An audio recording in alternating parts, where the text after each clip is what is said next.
you can even watch back. Giving players all the props or put them on blast. We don't give no hot takes, only talk facts. We're giving all our devotion, riding high on this wave of emotion. Going all out, yeah, cause this is our time. No, ain't no stopping us till we reach the finish line. All in, we came here to win. We're gonna give everything. S-I-C-K on the run. S-I-C-K, sick, sick. On fire, we're ready to fight. We'll bring the house down tonight. S-I-C-K on the run. S-I-C-K, sick, sick. Play it on the car ride, play it when you lounge. X and O, you know that we can hold it down. Shout out to my man Sammy, got it off the ground. And to all the listeners tuned in right now, got debates, analysis, and speculation. This is sports talk for the new generation. You know where to find us, got a reputation. Sick podcast, your #1 sports destination. Giving all our devotion, riding high on this wave of emotion. Going all out, yeah, cause this is our time. No, ain't no stopping us till we reach the finish line. All in, we came here to win. We're gonna give everything. S-I-C-K on the run. S-I-C-K, sick, sick. On fire, we're ready to fight. We'll bring the house down tonight. S-I-C-K on the run. S-I-C-K, sick, sick. S-I-C-K, it's the sickest podcast. Tune in for the audio, or you can even watch back. Giving players all the props or put them on blast. We don't give no hot takes, only talk back. S-I-C-K, S-I-C-K, S-I-C-K, S-I-C-K, S-I-C-K, S-I-C-K, S-I-C-K. All in, we came here to win. We're gonna give everything. S-I-C-K on the run. S-I-C-K, sick, sick. S-I-C-K, it's the sickest podcast. Tune in for the audio, or you can even watch back. Giving players all the props or put them on blast. We don't give no hot takes, only talk facts. We're giving all our devotion, riding high on this wave of emotion. Going all out, yeah, cause this is our time. No, ain't no stopping us till we reach the finish line. All in, we came here to win. We're gonna give everything. S-I-C-K on the run. S-I-C-K, sick, sick. On fire, we're ready to fight. We'll bring the house down tonight. S-I-C-K on the run. S-I-C-K, sick, sick. Play it on the car ride, play it when you lounge. X and O, you know that we can hold it down. Shout out to my man Sammy, got it off the ground. And to all the listeners tuned in right now, got debates, analysis, and speculation. This is sports talk for the new generation. You know where to find us, got a reputation. Sick podcast, your #1 sports destination. Giving all our devotion, riding high on this wave of emotion. Going all out, yeah, cause this is our time. No, ain't no stopping us till we reach the finish line. All in, we came here to win. We're gonna give everything. S-I-C-K on the run. S-I-C-K, sick, sick. On fire, we're ready to fight. We'll bring the house down tonight. S-I-C-K on the run. S-I-C-K, sick, sick. S-I-C-K, it's the sickest podcast. Tune in for the audio, or you can even watch back. Giving players all the props or put them on blast. We don't give no hot takes, only talk back. S-I-C-K, S-I-C-K, S-I-C-K, S-I-C-K, S-I-C-K. S-I-C-K. Turn up your volume. Because you're about to listen to The Sick Podcast. With Tony Marinaro. 55 seconds left in the penalty, a minute and 27 seconds left in regulation time. Boston 4, Montreal 3. Lafleur coming out rather gingerly on the right side. He gives it into Lemaire, back to LaSmush. Oh! The sickest Montreal Canadiens podcast. You're in the ball! Sports entertainment like no other.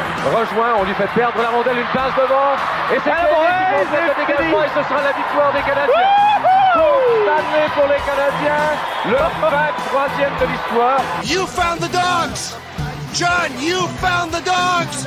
He found the dogs! And all together, they worked a young team to the top. And now, a 24th Stanley Cup banner will hang from the rafters of the famous Forum in Montreal. The Canadiens win the Stanley Cup! Brought to you by Energy Transportation Group. Driven to be different. La Bittt.Tibi. It's gonna be sick.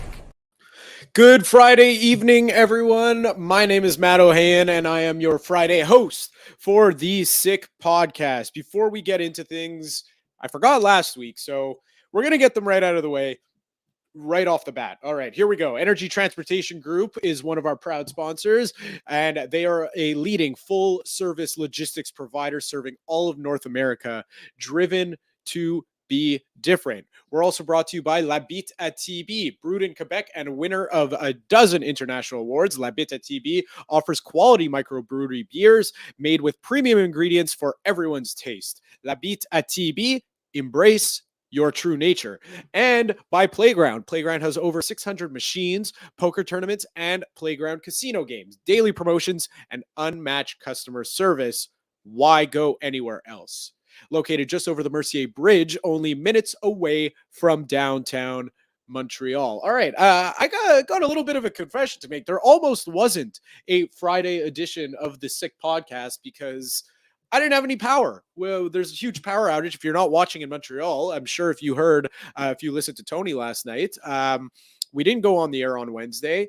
Tony had an abbreviated version of the Sick Podcast last night, and I only got power back about a couple hours ago. So there almost wasn't a Friday edition, but have no fear, we are here. So let's jump into things. We got two guests today, so we're going to have our a Habs roundtable, both from Eyes on the Prize. First, we have the Deputy Managing Editor. We have Jared Book. Where is he? There he is. Jared, how are we doing? I'm good. How are you? I also just got power back today. So. Oh, well, congrats. Yeah. I hope I hope the same thing that doesn't happen to you that happens to you that happened to me, which was it went back on for about 5 minutes and then it went back out again. And I said, no freaking way is this happening right now. I was so excited. I was like, oh my God, I could feel the heat already. Nope, went out right away. Yeah, it actually came back twice today. So we had it come back for about a couple hours, went down for a couple hours, and then came back. So we went out for dinner, had a family dinner tonight, and we're hoping just when we got home that it would still be here. So luckily it is, and happy to be here in light. Light. Thank you to everyone who isn't as lucky, because there's still a lot of well, it's no joke because I know some people over in my neck of the woods that still don't have power.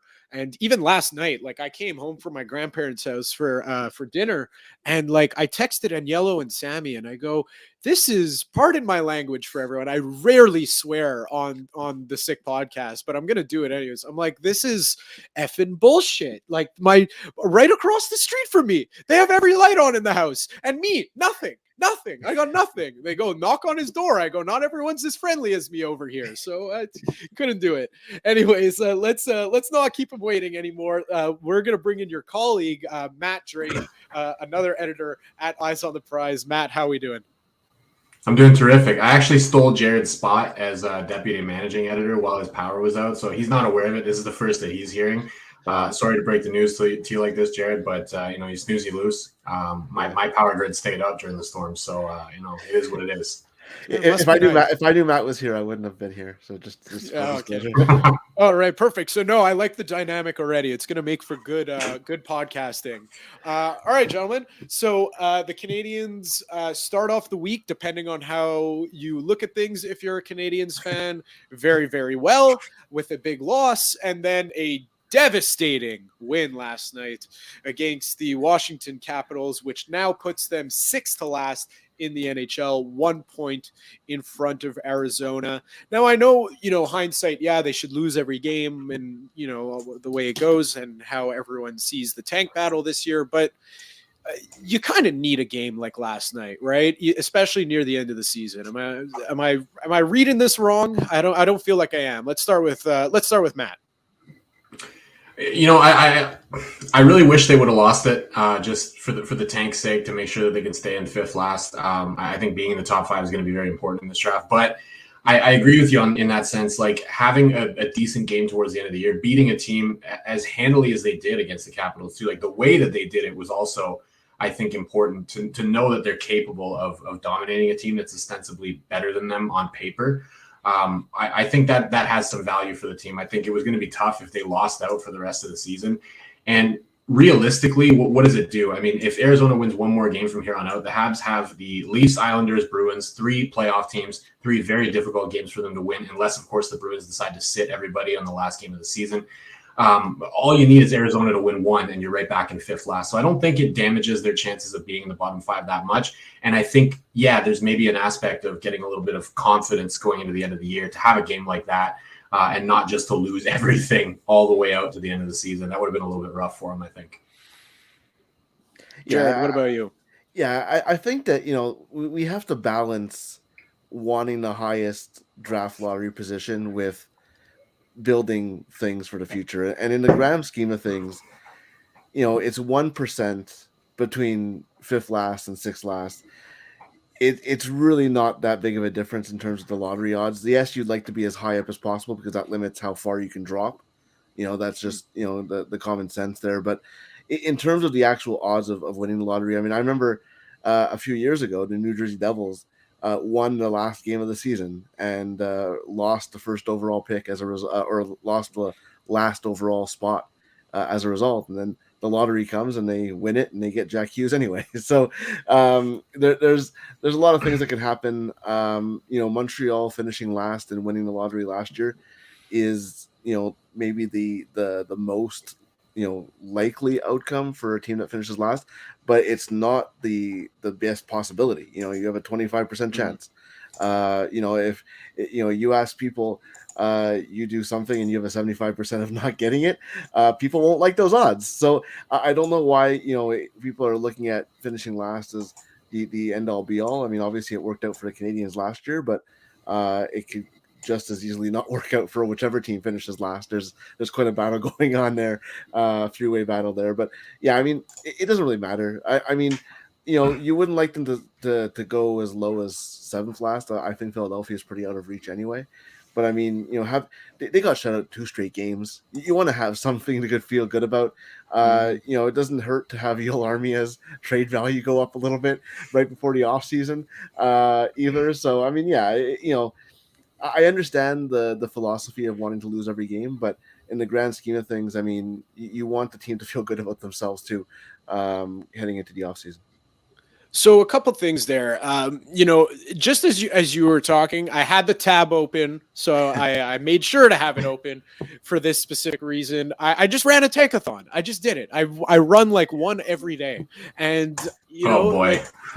But like you said, it's 1%, and it's not the be all end all. And lo and behold, the team they faced last night, Washington Capitals, congratulations. If the draft lottery was tonight, you would be the proprietors of the rights of Connor Bedard. And Columbus, congrats! You win a pretty good runner-up spot in winning Adam Fantilli's rights, or projected rights, we should say. Hobie Baker winner, Adam Fantilli. So it's I agree with both of you in the sense that, like, obviously, of course, for the sake of the tank, you want to lose as much as possible, but they really needed that last night, because with the way the season has gone, it's so weird because, we're talking, and, as Matt mentioned, they got 3 games left. That was news to me because this season it feels like it just flew by. Last year, they're in a similar situation. They're in last place. I couldn't wait for the season to be over. It was like I actually remember fist pumping when the buzzer went on the last game. Not just because they won 9-2 and Cole Caulfield got a hat trick, but it's crazy how the two seasons, like similar results, but just so contrasting. And with the way the season has gone, it's been a pretty exciting one, I would say, for all things considered.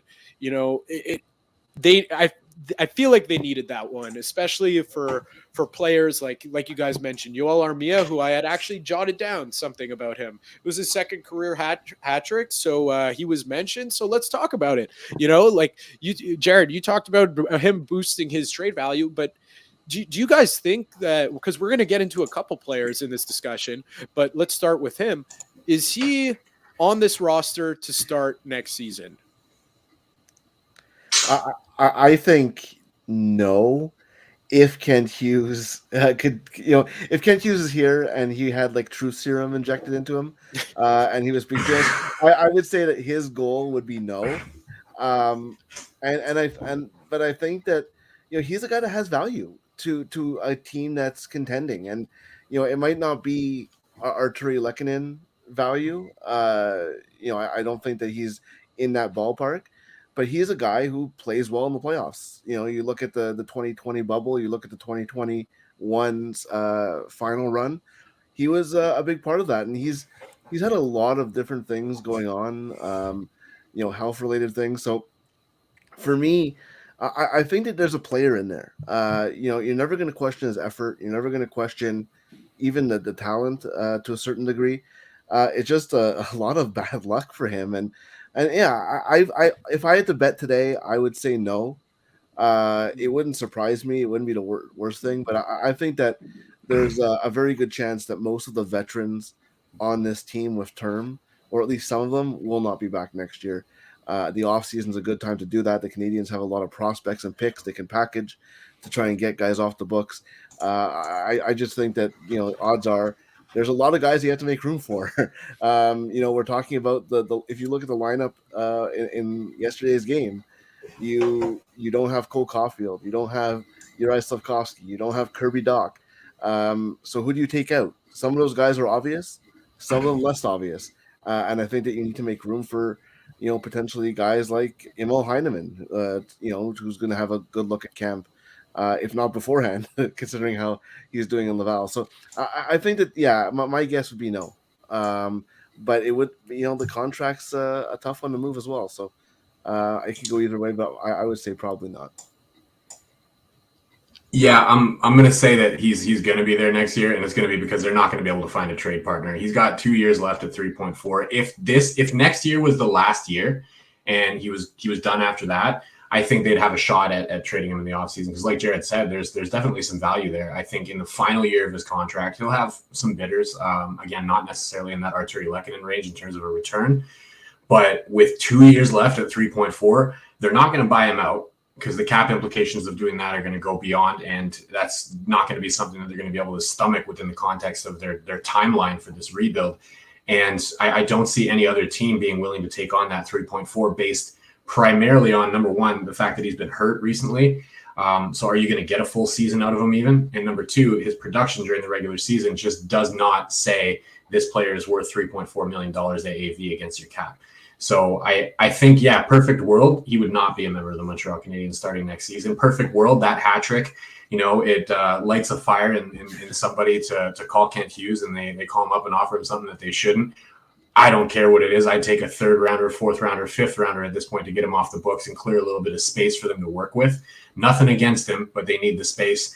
And I just don't see that offer materializing from anybody. And, as nice as it would be for a hat trick to make the deal and get somebody to call Kent Hughes up, I don't see it happening. And I see him back with the Habs next year, and they'll have to figure out how to use him and what they can do. And maybe after next year, they can find somebody in the final year of his deal.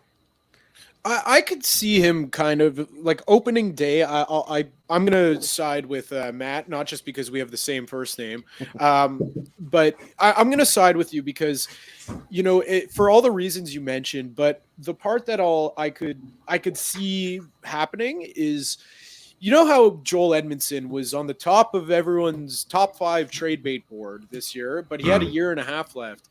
I could see a situation where, if he has some juice left and he's healthy, people will think back to that Habs Cup run and see what the flip, the switch he flicks in the playoffs. It was just insanity. You could not knock this guy off the puck in the playoffs. It was crazy. So I could see that being a situation, and then maybe someone taking a swing at him for a year and a half. Maybe that lowers the price because there's still a year left and it's a bit of a risk.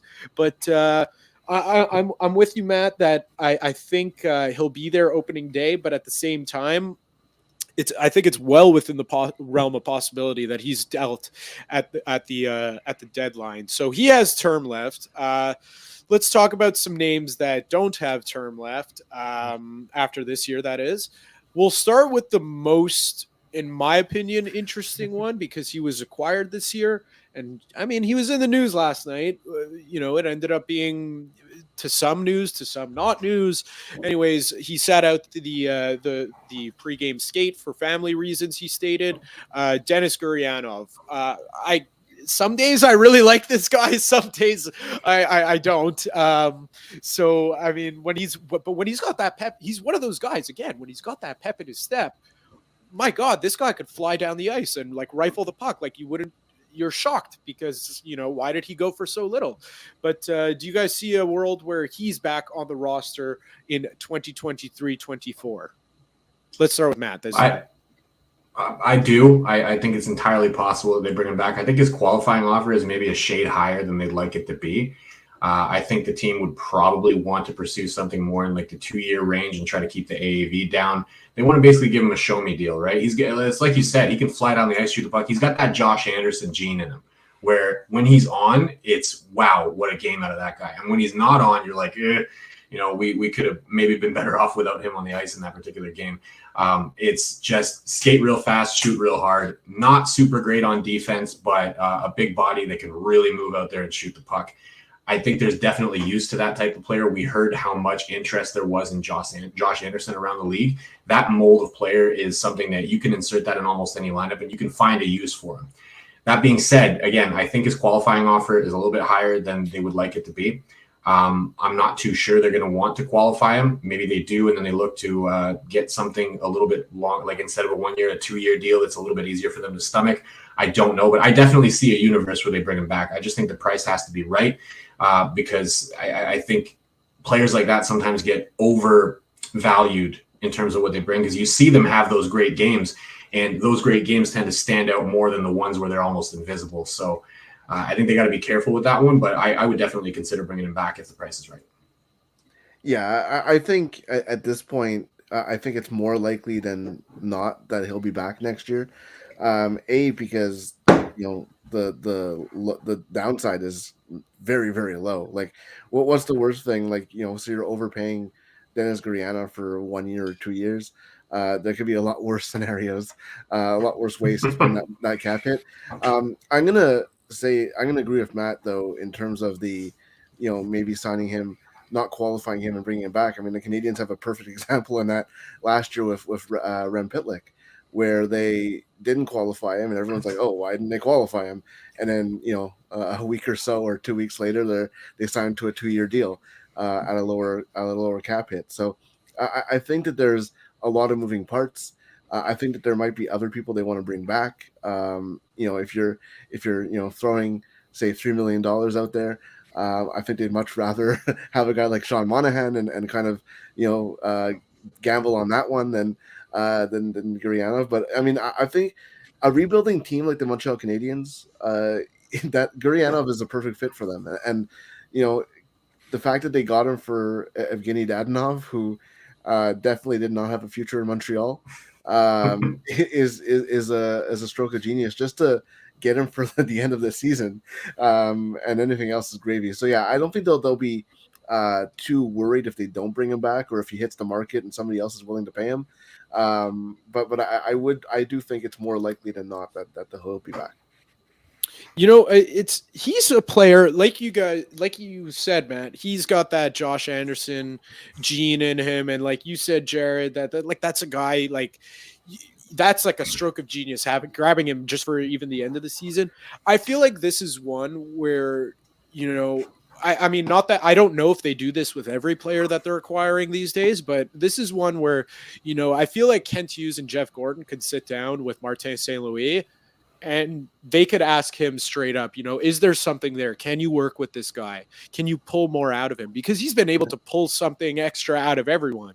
So if he's able to do that, then why not bring him back? Year, 2 years, prove it to us. He was a high first round pick, and then if it works out, great. You're going to get a contract with us down the road, and if not, well, we have about 200 other guys down the pipeline that could replace you because they're just so stocked full of prospects. So I don't know. He's an interesting one, Gurianov, because again, like I said, it's like some games, wow, this guy is unbelievable, flying down the ice, even throwing the body. Other nights, I'm like, where is Dennis Gurianov? Did he go missing? Do we need to find him do we need to put his picture on milk cartons?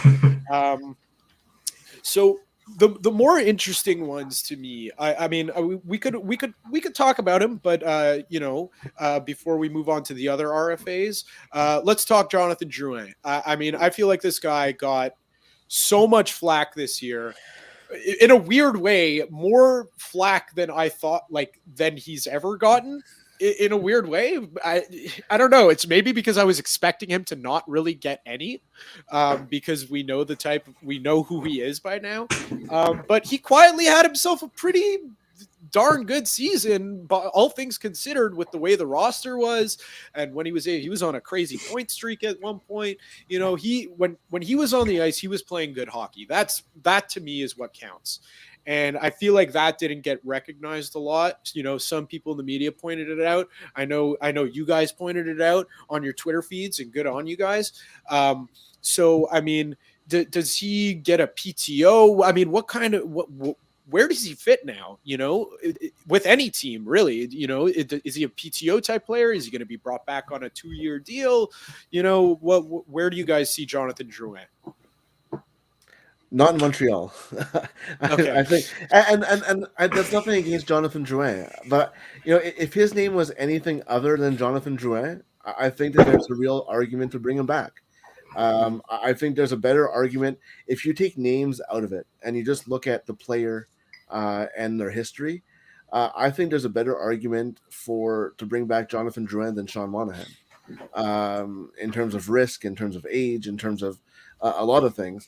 The issue is that Jonathan Drouin, as a Montreal Canadian, will always be judged by the trade, whether he likes it or not, whether anybody likes it or not, whether the person who made the trade is even still employed by the Montreal Canadiens, which he is not. That's the factor that everyone has on him, and for better or for worse, they use that against him. They use the fact that he took time away for his mental health against him, which shouldn't be the case, especially in today's world. But I mean, I've tried to stop trying to understand why people hate Jonathan Drouin so much. You can put out a innocuous tweet about how he is playing well, and people are like, "No, he's not." And it's just it makes no sense. And like my mentions went off for days just for saying that he's been one of the most underrated Canadians this year, and people are like, "No, absolutely not." I'm like, yeah, like who else is been underrated more than Jonathan Drouin? He was a point per game player after coming back to the lineup for pretty much a point per game player. That's not who he is. He's not going to be an 80-point player. We have to get that out of our heads. He might not even be a 60-point player, but a 40-point player is an NHL player, and I think he will get an NHL deal. I think he should get an NHL deal. I think there's plenty of teams out there that he can go to where the microscope will be a lot less on him. The spotlight will be a lot less on him, and he won't be making $5 million. And I think that there's value there for a player like that. And I will not defend the trade, but I will defend Jonathan Drouin because he's shown us, like you mentioned, Matt, he's shown us over the last 4 or 5 years, whatever it is, who he is as a player. He's been remarkably consistent when he's been on the ice. and if you expect more at this point from him, that's your fault. That's not his fault. So Right. I think that there's an NHL player there. I think there's a lot worse players that you can bring into a Canadiens team than Jonathan Drouin, but I really doubt that he'll be back just because of all the baggage that comes with it. I'm going the other way on this one because as the self-appointed president of the Jonathan Drouin fan club, I want to see him back with the Montreal Canadiens. However, there's a caveat to that. It's going to be, a 1 year, $1 million deal. Sorry, Joe, I can't put your jersey up above Koivu or Price. Those are my two goats. So we're going to leave them right where they are. But you get a spot up over here on my office wall. So I love you. I'd love to see you back with the Montreal Canadiens. But listen, there's no way that they can invest real capital in him. The real problem that Jonathan Drouin had this year was not his play. He got the Scott Gomez treatment, right? Everybody remembers when Scott Gomez was making $7 million a year and he didn't score for a calendar year, and everybody was like, man, you're not scoring any goals. How on earth are you getting $7 million a year? It's the same problem Jonathan Drouin is having this season, which is that he's not scoring. So people are going, you're overpaid. And they're not wrong. He is overpaid. So his contract is an issue. His play is not an issue. I would have zero problem with the Montreal Canadiens bringing him back if the price is right. That baggage that Jared brought up is definitely an issue. I personally think it's more a media issue than it is a him issue. I think we've seen where it's gone, and it may be best for him to go somewhere else. Yeah. But for me as a fan, for me as somebody who watches 82 Montreal Canadiens games a year, I think there's value in him as a player. As Jared mentioned, maybe he could still be a 40-point player in the NHL. And if that's the case, if you could get a 40-point player at, say, $1.5 million a year even, are you not taking that deal every single day and twice on Sundays? You're taking it, of course. Because if you can get that kind of production out of somebody at a reasonable cost that's not breaking the bank, that's not really handcuffing you in terms of the cap, you're going to do it. And I think he can still be that player. I think as long as it's not a lot of term and the money is low, I would absolutely bring him back to the Montreal Canadiens next year. Yeah, and I just want to add. Go ahead. I just want to add quickly. But all this talk about goals, I've never seen an assist that doesn't end in a goal. So I mean, it's one of those things where yes, you would like him to score more, maybe shoot more, but assists still show up on the scoreboard as well, right? So yeah, and to be clear, I would take him back too. I just don't see it as a likely possibility.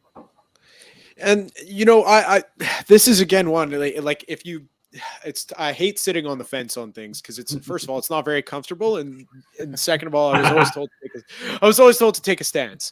So, but you put a gun to my head, I'm gonna say he's not back, but like Matt, you said, I'd be pretty happy if he was, because the first thing that has to happen is, first of all, he's not gonna have a $5 million price tag. That is. There are very few guarantees in life. I can guarantee that. He's not getting that anywhere. Yeah, exactly. So that's the first thing. The second thing is, for him to have a spot on this team next year, I think he needs to, well, I mean, maybe now he's just there out of circumstance, but he definitely needs to move back to the wing, because the center position is just way too loaded over here. And if he moves to the wing, there's a spot for a third line winger for 40 points on my third line. No issues there, because a third line nowadays is not the same as a third line 5 years ago. So I completely agree with that. It's mostly like you guys said, it's maybe the change of scenery will just be good for him. Maybe he wants to, go play down in Florida, tax-free, take home his $2 million. And I would be very happy for him if he did that, and if he got that contract, because I think his time here has been incredibly, incredibly taxing. It's like, almost like I want to get a picture of him, where it was like Barack Obama before his presidency and after the presidency, like he had 5 years here. So, it would probably be not too different, because he just went through a lot in his time here, and a lot of it was expectations based. And when expectations are high, then, things, people will say he's a bad player. Well, he's not. He's actually not a bad player. I'm not going to say he's a great player, but he's your NHLer. He's your average 40-point NHLer that could put the puck in the back of the net when he needs to, or help someone put the puck in the back of the net. And I think a lot of people lose sight of that when they look at his contract that's attached to those 40 points that happen every year. All right. I just want to add one thing. Sorry, Yeah, I don't want go to make ahead. this all about. I don't want to make this all about Jonathan Drouin, but and I don't know if you're going to bring him up later, but I just want to talk about expectations for a bit. Like Jonathan Drouin, over 318 games with the Canadiens, has a point per game of 0.58, and Paul Byron, over 383 games with the Canadiens, is like 0.42. And just contrast the fan reactions to either player. And yes, the salaries aren't the same and things like that. There are other things there, but you think, like you said, you think Jonathan Drouin is a bad player. He's not a bad player. He's just not a top line player. That's what he was sold as. That's what he was drafted. Not a center. He's not a center either, but he's been playing center. And you mentioned the center depth on this team, and yes, there's a lot of depth there, but right now they need centers, and he stepped into that role, and to have a guy who can do that, like it does help. Like he hasn't looked lost there. I mean, he looks better at center now than he did in his first year when he was playing with Max Pacioretty. So, but that's pretty much it. Like it's just the expectations when he was brought in, not meeting those, has carried him to where we are now, where a lot of people don't even think he's an NHL player, which is just completely bonkers to me. But that's what happens when you don't live up to expectations of Montreal. That's the thing, is that like I lead my life by always set the bar low. You got to set the bar low, because then when you go in above and beyond that bar, everyone is like, wow, look at this guy over here. But when you have a $5 million price tag attached to you, it's very, very tough to do that. But before playing a game, he signed that deal without playing a game as well, right? So it's the Gomez treatment. Like Scott Gomez was not as bad as people made him out to be when he was here. It was the lack of scoring and the amount of money he was getting paid. It just created a firestorm. And watch those 2010 playoffs. Watch those 2010 playoffs again. Yeah. Yaroslav Halak, Mike Camilleri had great playoff runs. Scott Gomez is everywhere in those clips. And there was a fall off there, obviously, but he was not as bad as people made up to see him. Absolutely. That 2010 playoff run, the first time I had shed tears as a Canadiens fan, I was. How old was I? I must have joy? Of joy or not? Both. Okay. Of both. Tears of joy and of sorrow when they got eliminated by Philadelphia. But I was 13 years old. That was the first time I cried for this team. Ironically, the series they played the best was the one they lost. But exactly. But anyway, so let's close the book on Jonathan Drouin, and here's where it gets interesting, because I'm gonna throw three names. We're not gonna break down each of their games one by one. I'm just gonna throw them at you, all three, and I'm gonna preface this with the reason why I find these three names so interesting is because they've proven that they could play at the NHL level. They're here and they're doing well, especially given the circumstances. However, the part that I find interesting is just it's circumstantial, right? Because there's so many darn prospects in the pipeline that like you got to have there's only so much space. So the three names are as follows: Jesse Ilonen, Raphael Harvey-Pinard, and Michael Pezzetta. To me, Harvey Pinard has played his way onto this team, and at the very least, I doubt he starts next year in Laval. I don't know where in the depth chart he will be, but I think Harvey Pinard has earned his right to play on this team. Pezzetta, he's a battler. He's out there most nights, but I don't know. Like, is that the type of guy? In the locker room for sure, he's the type of guy you want. But on the ice, is how much is he really, really providing? In terms of effort, he's providing 100% all the time. But in terms of actual skill set, probably not that much, with all due respect to him. And Jesse Ilonen, he has a great shot. We've seen it many, many times. But again, how many prospects have we heard? Oh my God, they got an amazing shot. They're all like blue chip prospect. We got to take a look at them. People need to be sacrificed to get those looks at those other prospects. So I leave it to you guys. Let's start where we ended off with Jared. Yeah, I agree. I think Raphael Harvey-Pinard is an NHL player. Is he going to play next to Nick Suzuki when everyone's healthy? Absolutely not. Is he going to score at the pace he's scoring at right now? Absolutely not.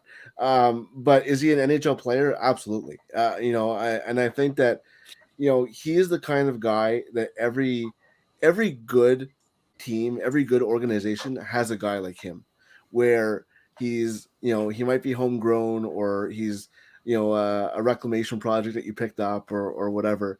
Every good team has a guy like that where you can put him on a top line, and when you go into another market or and the other team looks at your roster, you're like, why is this guy in your top 6? Like, what's gone wrong?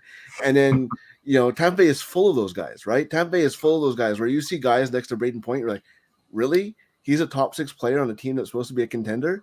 And sure enough, you watch him play, and he's one of the best players on the ice. And I think that's the kind of player that good playoff contending teams have, where you can put him on the 4th line and he'll contribute. You can, if you have injuries, you can put him up in the top 6, he'll contribute. And he's just a very flexible player and somebody that any good team has. So yeah, I'm very high on Raphael Harvey-Pinard. I didn't think that he would make the adjustment to the NHL as quickly as he has. But anybody who's watched him in Laval, and I've watched him in Laval, isn't completely surprised by this. And that takes me to the next guy, Pezzetta. Look, if you would have asked me 2 years ago if he'd be in the NHL conversation, I would have honestly laughed, because he was a healthy scratch in Laval. And his credit, he completely rebuilt his game. He had a great camp. Was it last year or 2 years ago? I think it was last year, where he had a great camp, surprised everybody, got a really long look, got sent to Laval, started off great. I think he was like almost a point per game in Laval, and then got called up when Cole Caulfield got sent down. And to his credit, never went back. And he's really improved. He's improved this year.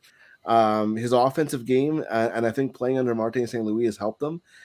He's a guy, when St. Louis was hired, who said that most coaches have told me to never touch the puck, because that's not my game. And St. Louis is like, go for it. And I think that he's a guy that truly thrived under that. Do I think a contending team has Michael Pezzetta as a regular? I'm not convinced. So I think he's a good player for the Montreal Canadiens as we stand now. But eventually you're going to want him to be improved upon, and that's taking nothing away from him. There's a lot of he's also an NHL player. I just don't know if it's an NHL player on a contender, at least regularly. But there's a lot worse players you can have in your organization, in your lineup. And Jesse Ylönen, there's a player there. There definitely is a player there. There's a lot of moving parts. I think if it wasn't for guys like Mike Hoffman and Neil Armia at the start of the year, I think he probably starts in Montreal. I think that he had a good enough camp to be in that conversation. He had a good year in Laval, really solidified his all-around game. What I've noticed in the NHL is that even though he's not scoring, he's still noticeable. Like he's not a liability without the puck when he's not scoring. But you also would like to see him score more. I think that there's a good player there. But look, whether it's Ylönen or Pezzetta or any of the prospects that everyone's a fan of, whether it's Riley Kidney or Joshua Roy or any of Owen Beck, any of those guys, there's not enough room for all of them. And eventually there's going to be a competition and guys are going to lose out. And that doesn't mean that the guys that are losing out are bad players. It just means that there's better options. And for years, the Montreal Canadiens had top prospects by default because there was nobody else. It was like, Charles Hudon was the best prospect because there was nobody else. And I think that there was that's why they are where they are right now, to be completely honest.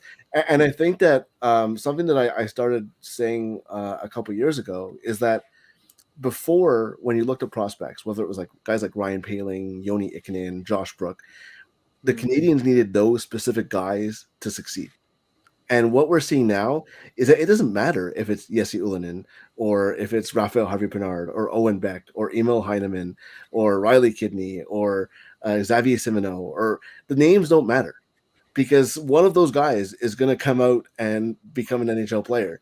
And you know, when you have quality and quantity, which the Canadians do have right now, and you know, people are going to say there's no star potential necessarily, but I mean, you don't know that for sure.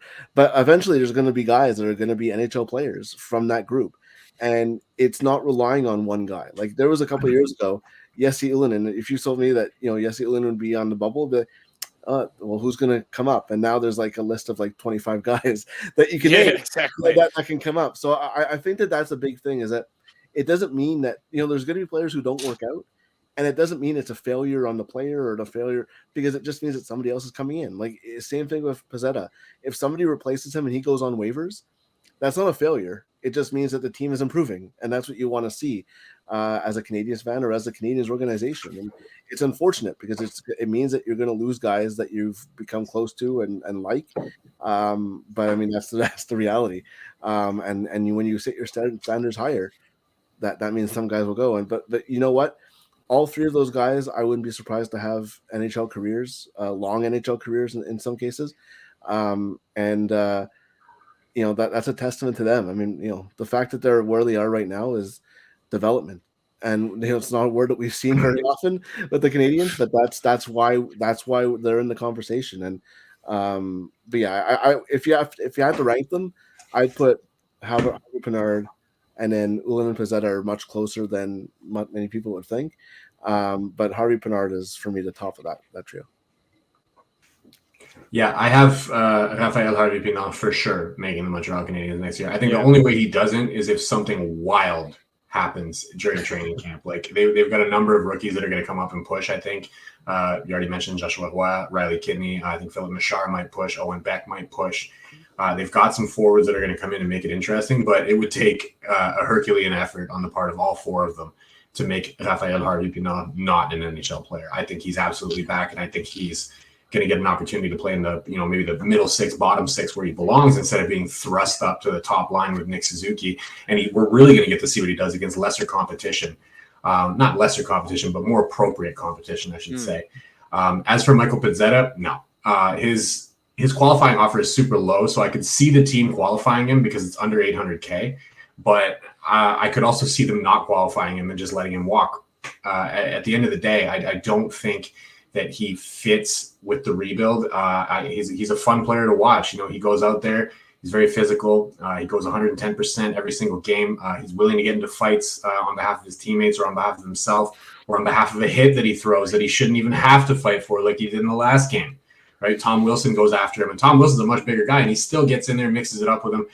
You got to respect the player that he is, but I don't see him coming back unless they go for the qualifying offer, in which case I think he might oscillate between Laval and Montreal, depending on where they need him. I don't see him as a day one Montreal Canadian next season. And Jesse Ylönen, I hope I pronounced that right, or Pat Bexel is going to come to my house and try to fight me. I think he's got a shot, but I think he's a step below Harvey Pinard, and he's going to be in that battle with guys like Joshua Roy, Riley Kidney, Philip Machar, and Owen Beck for one of those final forward spots. I think he's definitely Sean Farrell. I completely forgot about Sean Farrell. Even there's so many prospects coming up that are going to be pro next year that I think he's going to have a challenge there. But the question is going to be, he's going to be able to rise to that challenge and beat some of those guys out in camp. It's going to be one of the more fun camps that we've seen in a long time, I think. I'm super excited for next year. Matt, you were talking about it at the top of the podcast, like that you're kind of waiting for this one to be in it. It feels like this one went by really fast. I'm glad it went by really fast because I cannot wait to see what happens next year in camp for this team. There's so many young players coming up that there's going to be that big battle for it, and Ylönen's going to be in it. There's going to have a bunch of other players that are going to be there as well, and we're going to see who comes out on top, who makes that roster, and it should be fun to watch. And hey, listen, if all goes well, you know, they'll have a certain 18-year-old named Connor Bedard over at camp as well. Wouldn't that be just Bedard, so much Fantilli, Benson would work. Well, listen, I don't want to, like, I know the second one doesn't count, but I just hit the sim lottery and the Canadians just won the draft lottery. Okay. Now, you know what, just as a side note, you know, a lot of people are going to say, when the draft lottery happens, you know, for me, a lot of people always say the NHL's rigged. I think it's actually, you can make the case if you believe that leagues are rigged, which the NFL this past Super Bowl did not do themselves any favors. Just as a side note, because there was a video of Roger Goodell embracing Chris Jones of the Chiefs, literally saying, "I don't care how you hit the quarterback. You're a great," like, what? This guy is taking, you're hitting roughing the passer penalties. Anyways, I digress. You can make the case that the NHL is the least rigged of all the leagues, just based off of how their draft lotteries go. Edmonton won the draft lottery 10 years in a row or whatever it was. No league does that. So when Connor Bedard ends up in Columbus, we're going to know for sure the NHL is not rigged, or they just built themselves a great alibi. What's the, there's not one fan who would call the NHL overly competent. And how competent you'd have to be to rig the lottery over a number of years, or even just 1 year, and not have it leak. It's just impossible. And it just, the NBA tried it once, and there's already been rumors and stuff about it. And back to '85 and Patrick Ewing, right? There's still people who talk about that being rigged. And yes, Gary Bettman did learn from David Stern, but at the same time, there's no way. It just doesn't make sense. They're not organized enough people, right? To do these it's like calling. it's like when people say the officials are biased and have an agenda, that requires them to be really good at their jobs as opposed to really bad at their jobs. Don't confuse incompetence for bias, and don't it just works out that way. And if the Montreal Canadiens win 2 draft lotteries in a row, people are going to say it's rigged. But you know what? If that's the result, then Montreal Canadiens fans will be happy with devil's advocate, if it is rigged, where would you want the potential next best player in the entire world to go? Do you want him to go to Columbus, Ohio? Ohio? Or do you want him to go to Montreal? You're asking me or Gary Bettman? Gary Bettman will say Arizona. Yes. Well, that will be the gift to Arizona for being the league's money laundering hub for the past God knows how long. Look, there's a non-zero chance they end up with Connor Bedard, Logan Cooley, and Austin Matthews as their top 3 centers in 2 years. But and they can play in front of 4,000 people. That's awesome. In 2 years, will they still be in front of 4,000 people? Yeah. No. You know what? I have heard good things of that arena, though, in terms of atmosphere. So yeah, I mean, I'm just I've heard good things. I've heard good things about the arena around the corner from my house, but I'll tell you what, they shouldn't be playing NHL games there. That's also a fair point. Listen, I'm not trying to be a mouthpiece for the NHL. I'm just, people, they always say oh, they got to move that team out of Arizona. They're not going to do it. They're not going to do it for too many reasons. One, they're literally the money laundering hub of the league. Number 2 is, for logistically speaking, that's a sports town. It's a sports market to be tapped into. And we've seen when the team does well that they fill that stadium. Well, at least they filled the old stadium with, all the people, with the whiteout that they had 1 year against, I believe it was Nashville. But anyways, let's, with all that being said, let's talk a little bit of draft, because that's the next I guess that's the next big thing. We got the draft lottery, I believe sometime in May. The date was announced and I don't remember it, but it doesn't matter. That is the next date circled on every Habs fan's calendar except for myself, apparently, because I don't know it. But let's say things fall the way they should. At the season ended right now, the teams with the odds with the best picks, so that would be the Ducks, they get first pick, and Columbus gets second, and the rest is the rest, because that's the way the draft lottery falls. A lot of people are worried about some players. The biggest one being Matvei Michkov is, I don't know what the worry is, because maybe it's just because of the whole Russian thing. And, that's fine, I guess. But the 2 that I've heard considerable, what's the word I want to say? Concern if the Canadians were to pick them, because there's been those reports that if the Canadians don't win the draft lottery, they're going to go off the board. There's two that I've heard that there are concerns that the Canadians would take them. The number one would be Dalibor Dvorsky, and the other one was Edward Chalet.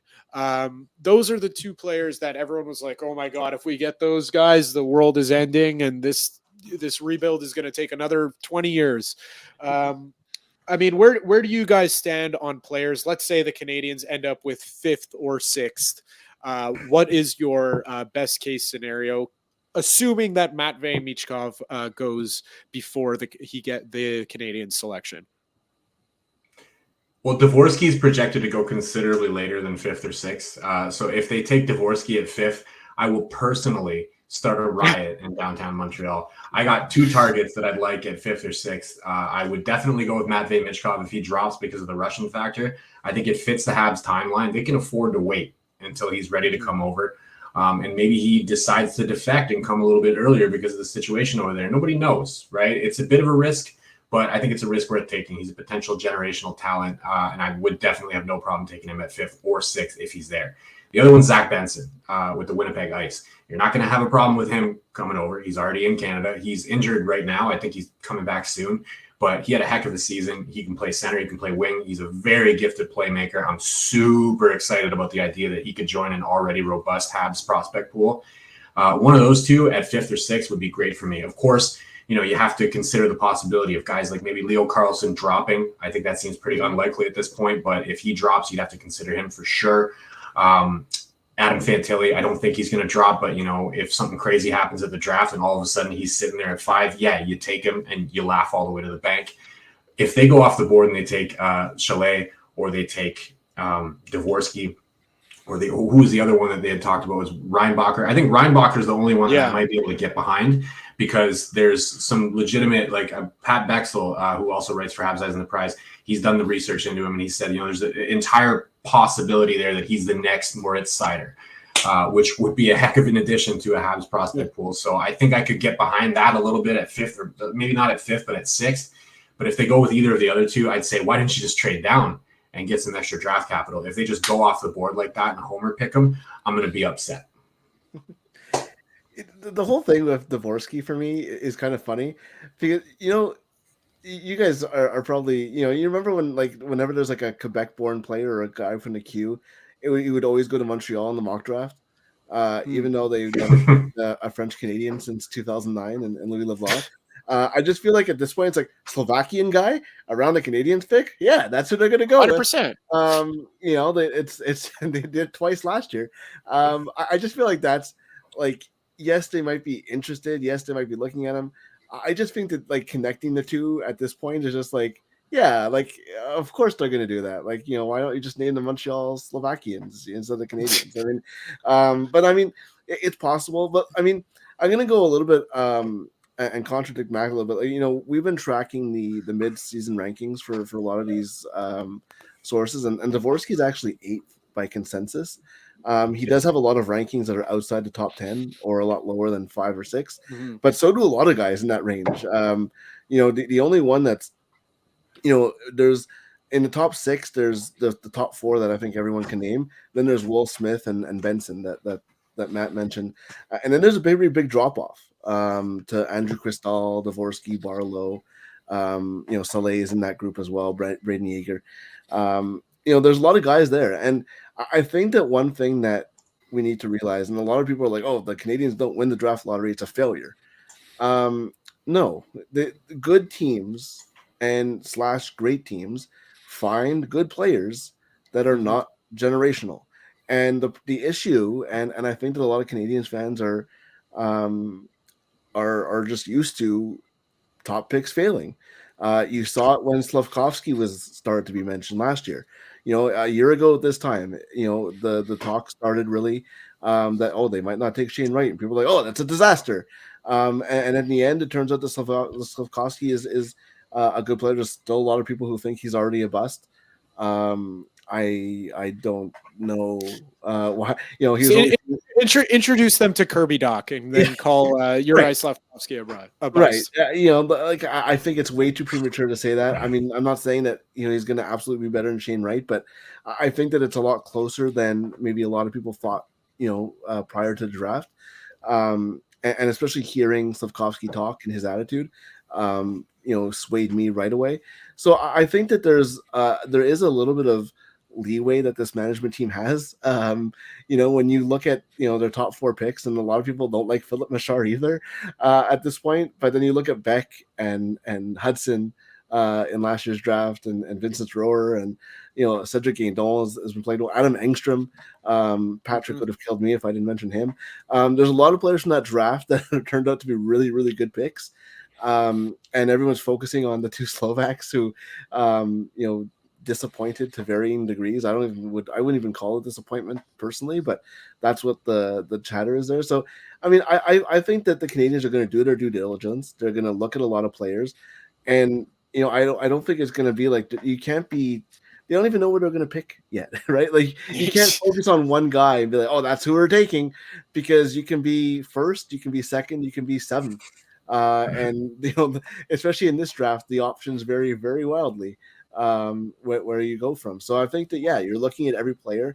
Are they looking at a lot of players within the 6 to 16 range? Yeah, and they should be. Edward Selle had a great under 18s a year ago, and I think that he's a name that's there, and people are like, oh, there's better players there. Yeah, there might be better players there, but as you don't pick the better player today, there's a lot of development to be done, and I think what this Canadians management team is focusing on, and there's very good proof to that already, is that they're looking at players who they feel, and you mentioned this a little bit when you talked about Garyanov, Matt, players that they can look at and be like, can you improve him? And where can we fix him? Where do they want to improve? And I think that there's a lot to be said to that in the player selection process, as opposed to just going like, yeah, he's the top player on our board, let's take him. And I think that's why Slavkovsky was targeted. I think that's why a lot of the guys they drafted were targeted. And I think that that's why whoever they're going to target in this draft is going to be the same way. And I think that that's a good thing for the organization. And I think it's just a lot of players, so many Canadians fans, and rightfully so, feel like if you're not a sure thing, you're going to fail, because that's how it's been for 20, 25 years, to be completely honest. The prospects that panned out were ones that literally could not fail.